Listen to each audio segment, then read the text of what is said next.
Nous, une pensée à ceux qui étaient là en 2014 avec AgroSup pour la première réunion One Health, et j'espère la prochaine. Nous, organisateurs de la conférence Une seule santé en pratique, signataires de la présente déclaration, et en remerciant tous les contributeurs, nous adressons au gouvernement, aux parlementaires et aux élus locaux les demandes et recommandations suivantes.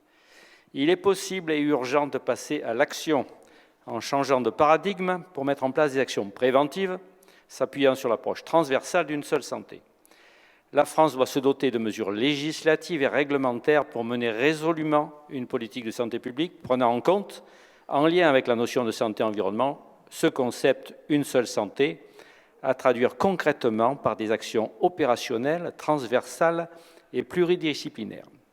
Première action, la mise en place d'une stratégie nationale d'une seule santé, impliquant l'ensemble des ministères dans le cadre d'un pilotage renforcé au plus haut niveau de l'État, s'appuyant sur des opérateurs déjà très engagés comme l'ANSES et l'OFB, et une recherche interdisciplinaire regroupant les principaux organismes concernés, je vais vous les citer, ANR, CNRS, l'INSERM, la FRB, l'INRAE, la CIRAD, l'ANSES, l'INERIS, etc. Et leurs alliances, Alenvie pour l'environnement, Avisan pour les sciences de la vie et de la santé et Athéna pour les sciences humaines et sociales, ainsi que les établissements d'enseignement supérieur concernés, éventuellement au sein d'un groupement d'intérêt scientifique dédié. Il s'agit donc de passer de l'hygiène originelle du XIXe siècle à la santé-environnement une seule santé du XXIe siècle. Deuxième action, la mise en place d'une gouvernance au niveau des territoires dotés de nouvelles compétences.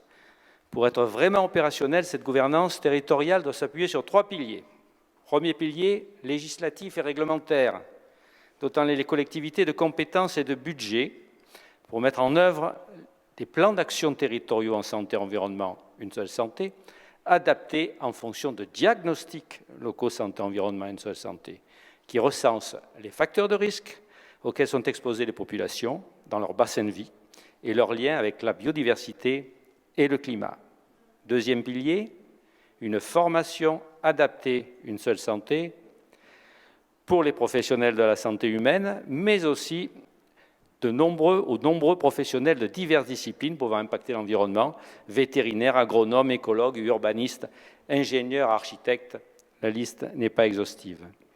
Également pour les décideurs publics, dont les élus et les agents territoriaux, tant en formation initiale ou continue, et surtout en tronc commun entre les professionnels, avec des diagnostics partagés entre les professionnels concernés, mais aussi la population, sensibilisée par une culture de la prévention.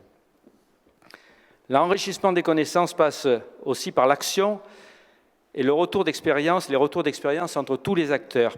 Combien d'initiatives existantes, en réalité multiples à tous les échelons du territoire, mais trop mal connues, ont été mises en évidence par le travail des ateliers dans les domaines traités, montrant les besoins de coordination et surtout des moyens humains et financiers.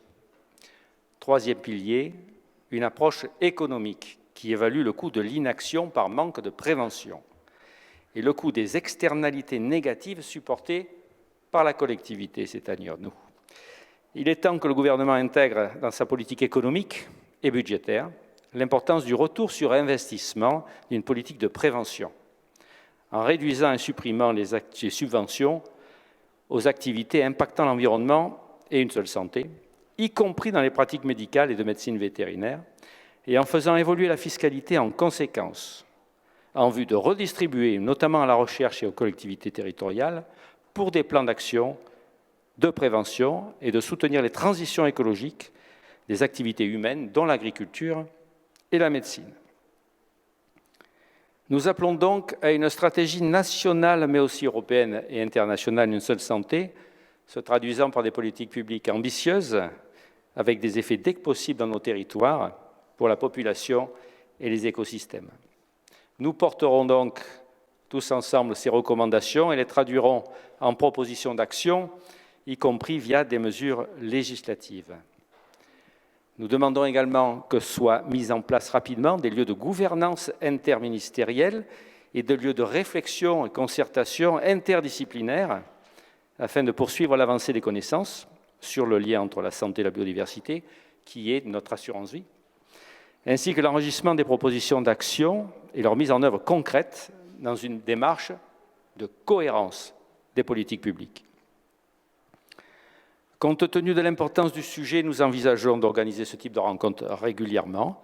A priori, nous sommes partis sur 2 ans, afin de faire le point des évolutions, tant de la science que des politiques publiques, et de se projeter à nouveau dans un processus d'amélioration continue d'une seule santé. Nous vous y disons donc à bientôt. Mais mes 3 collègues, Arnaud Schwartz, Bernard Chevassiot-Louis et Hélène Soubelé, vont probablement conclure ce colloque. Donc je remercie nos 5 associations, encore VetaGrossup et l'École nationale vétérinaire, de leur aide précieuse. Je vous remercie et je passe la parole. Peut-être on va commencer par, au plus ancien, Bernard Chevassiot-Louis, président de Humanité et Biodiversité.